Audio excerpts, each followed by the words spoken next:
Cirebon yang telah bebas beberapa waktu lalu.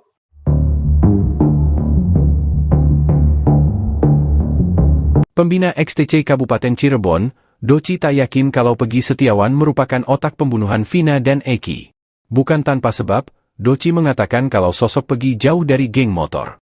Bahkan menurut dia, sosok Peggy menurut teman dekatnya tidak mungkin melakukan perbuatan seperti itu. Doci pun meragukan jika Peggy Setiawan melakukan penganiayaan bahkan pemerkosaan terhadap Vina. Karena menurut Doci, beberapa teman dekat Peggy mengatakan kalau tersangka pembunuh Vina itu berkepribadian seperti wanita. Kalau penilaian saya pribadi, dia jauh dari geng motor, yang saya tahu dia jakmania, kata Doci dikutip dari YouTube Jejak Backpacker, Rabu, 5 Juni 2024. Rupanya Doci juga melakukan pencarian informasi terkait kasus Vina dan Eki. Sebab, Eki diketahui merupakan anggotanya di XTC Kabupaten Cirebon. Diakui Doci, sesaat setelah kejadian, anggota XTC memang tidak melakukan pergerakan sama sekali. Kalau dibilang ada keinginan serang balik sih yang pasti ada, cuma kan anak-anak tahu pelakunya siapa, kalau mau bales dendamnya gimana, soalnya udah campur geng motor, jelasnya. Doci pun meyakini kalau Peggy Setiawan yang ditangkap itu bukan pelaku utama. Teman-teman deket dia bilang, gak mungkin si Peggy. Dia maaf ya orangnya kecewek-cewekan gitu, ungkap Doci lagi. Sehingga Doci pun tak yakin kalau Peggy adalah pelakunya.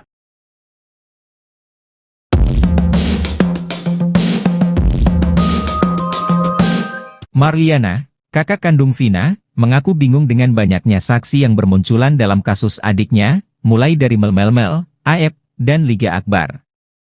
Vina merupakan korban pengeroyokan yang dilakukan anggota geng motor di Cirebon pada 27 Agustus 2016. Vina meninggal dunia bersama kekasihnya, Eki. Kedua jenazah mereka ditemukan di Jembatan Talun, seperti mengalami kecelakaan tunggal. Pihak keluarga, kata Marliana, mengaku tidak ada yang kenal dengan semua saksi yang diperiksa polisi, baik itu yang mengaku-ngaku sebagai teman Vina ataupun teman Eki. Keluarga pun, kata dia, dibuat bingung dengan banyaknya saksi yang terus bermunculan dalam kasus Vina dan Eki. Padahal, pihak keluarga kesulitan mencari saksi pada 2016. Kuasa hukum keluarga Vina, Raden Reza, mengatakan, pihaknya akan berkomentar dengan keluarga Eki untuk membantu pihak kepolisian mengungkap kasus ini. Dalam kasus kematian Vina dan Eki, sebanyak 8 orang telah dijebloskan ke penjara. 7 orang menjalani hukuman seumur hidup, sedangkan 1 lagi 8 tahun. Terbaru, polisi menangkap Peggy Setiawan di Kopo, Bandung, Selasa, 21 Mei 2024. Peggy disebut sebagai satu di antara 3 buron kasus Vina Cirebon. Bahkan saat menetapkan sebagai tersangka, polisi menyebut Peggy sebagai otak kejadian. Namun, banyak saksi mengungkap, Peggy di Bandung saat Vina dan Eki dianiaya hingga meninggal dunia.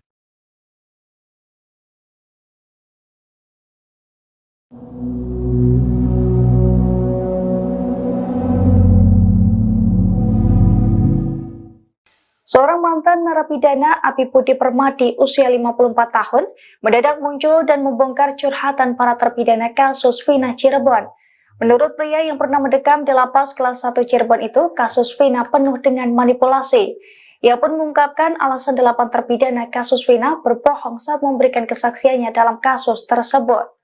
Dilansir dari tribunjabar.id, hal itu diungkapkan Abi di rumahnya di Kelurahan Pulau Saran, Kecamatan Pekalipan, Kota Cirebon pada Rabu 5 Juni 2024. Dalam keterangannya, Abi mengaku bertemu dengan para terpidana kasus Vina saat ditugasi menjadi tamping masjid di dalam lapas. Ia mengatakan saat itu ia dicurhati oleh seorang terpidana dalam kasus Vina bahwa ia bukan pembunuh sebenarnya. Namun terpidana tersebut terpaksa berbohong sebagai pelaku dan mengakui apa yang tidak mereka lakukan karena mendapatkan kekerasan dari petugas Polres dan Polda. Mereka kesakitan dan tidak tahan karena disetrum dan dipukuli oleh petugas. Abi pun mempertanyakan peran pengacara dalam kasus Vina yang menurutnya tidak memberikan pembelaan yang seharusnya. Abi menilai proses hukum yang dijalani para terpidana penuh dengan manipulasi dan ketidakbenaran. Diketahui pernyataan Abi ini sesuai dengan pernyataan Saka Tatal, mantan terpidana kasus Vina Cirebon yang telah bebas beberapa waktu lalu. Kesaksian mengejutkan diungkapkan seorang mantan narapidana yang pernah ditahan di Cirebon. Dia adalah Abi Budi Permadi, 54 tahun. Abi Budi Permadi adalah ex-narapidana yang pernah menghuni lapas kelas I Cirebon. Abi sendiri menjalani masa tahanan selama 5 tahun, yaitu pada 2014 hingga 2019. Selama ditahan di lapas Cirebon, Abi ternyata berinteraksi dengan para terpidana kasus Vina Cirebon atau kasus pembunuhan Vina Dewi Arsita. Selama itu pula Abi mendengar curhatan ketujuh terpidana kasus Vina Cirebon. Pengakuan Abi ini diungkapkan ketika dikunjungi Tribun Jabar di kediamannya di Kelurahan Pulasaren, Kecamatan Pekiringan, Kota Cirebon, Jawa Barat. Ia mengaku bahwa para terpidana kasus Vina Cirebon tersebut sering curhat ke dirinya mengenai kasus yang menimpa mereka. Pria ini mengatakan begitu dekat dengan mereka karena dirinya saat menjalani tahanan ditugaskan menjadi tamping masjid di lapas kelas 1 Cirebon. Para terpidana itu masuk tahun 2017, kalau enggak salah, kata Abi. Karena tugasnya, para napi baru kala itu pasti ketemu saya untuk memotivasikan hidup agar survival selama di dalam penjara dan memberikan pengarahan-pengarahan bahwasannya berada di dalam penjara itu harus berbuat baik dan benar. Jangan sampai memunculkan permasalahan baru, ujar Abi. Dari situlah Abi mendapatkan keluh kesah ketujuh arah terpidana tersebut. Mereka acap kali curhat ke Abi, karena seringnya curhat tersebut Abi tahu betul perilaku mereka. Mereka tidak pernah membuat masalah baru, tidak neko-neko.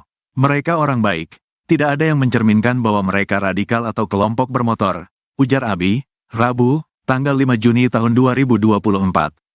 Para terpidana tersebut kepada Abi mengaku bekerja sebagai kuli bangunan dan beberapa di antaranya bekerja di toko sebelum ditangkap. Abi juga sempat menanyakan ke beberapa temannya yang pernah jadi anggota geng motor, kepada Abi mereka mengaku tidak mengenal para terpidana tersebut. Ditambah lagi, semalam saya bertemu dengan ketua geng motor dan menceritakan bahwasanya anggotanya yang sedang berada di dalam sel lapas kelas 1 Cirebon tidak mengenal para terpidana ini, kan miris.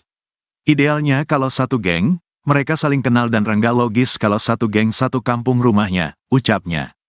Ia mengenang dalam sebuah perbincangan dengan terpidana kasus Vina, mengaku bukan pembunuh. Ada napi kasus Vina itu, dia curhat ke saya, ngobrol, bahwa dia itu bukan pembunuhnya. Mereka yang 7 orang, saya tanya, loh kenapa kalian bukan pelakunya tapi ada di sini, ucapnya. Keada Abi saat itu para terpidana mengaku bahwa mereka mendapat perlakuan kekerasan oleh petugas di Polres maupun di Polda agar mengakui perbuatan yang tidak mereka lakukan. Mereka bilang, waktu proses BAP saya digulung habis, artinya mereka ini mendapat perlakuan kekerasan oleh petugas di Polres maupun di Polda untuk mengakui apa yang mereka tidak lakukan. Itu kan lucu, jelas dia. Pengakuannya, kata Abi, mereka takut jika harus berbicara sebenarnya. Abi mengatakan, pertemuan intens dengan napi Vina Cirebon berlangsung 2 tahun hingga sebelum Abi bebas. Abi juga mempertanyakan peran pengacara dalam kasus ini, yang menurutnya tidak memberikan pembelaan yang seharusnya. Yang lucunya lagi kenapa pengacara tidak membela Anda? Itu kan bagian dari pengacara tidak ada pembelaan, pengacara membaca normatif sesuai BAP, ujarnya. Ia menilai proses hukum yang dijalani para terpidana penuh dengan manipulasi dan ketidakbenaran. Jadi terkesan polisi ini salah tangkap, sangat ironis kalau polisi ini salah tangkap. Pengakuan itu dari terpidana Sudirman itu mengatakan tidak melakukan itu. Tapi saya takut, badan saya sakit, disetrum, dipukuli sama petugas, suruh mengakui apa yang tidak mereka lakukan, ucap Abi. Seperti diketahui, cerita yang disampaikan Abi sinkron dengan pernyataan Saka Tatal, mantan terpidana kasus Vina Cirebon yang telah bebas beberapa waktu lalu. Saka mengaku sempat mengalami kekerasan fisik untuk mengakui perbuatan yang tidak dilakukannya. Foto para terpidana dalam keadaan babak belur juga sempat beredar di media sosial, di mana memperkuat bahwasannya para terpidana mendapatkan perlakuan tak mengenakan selama berada di tahanan.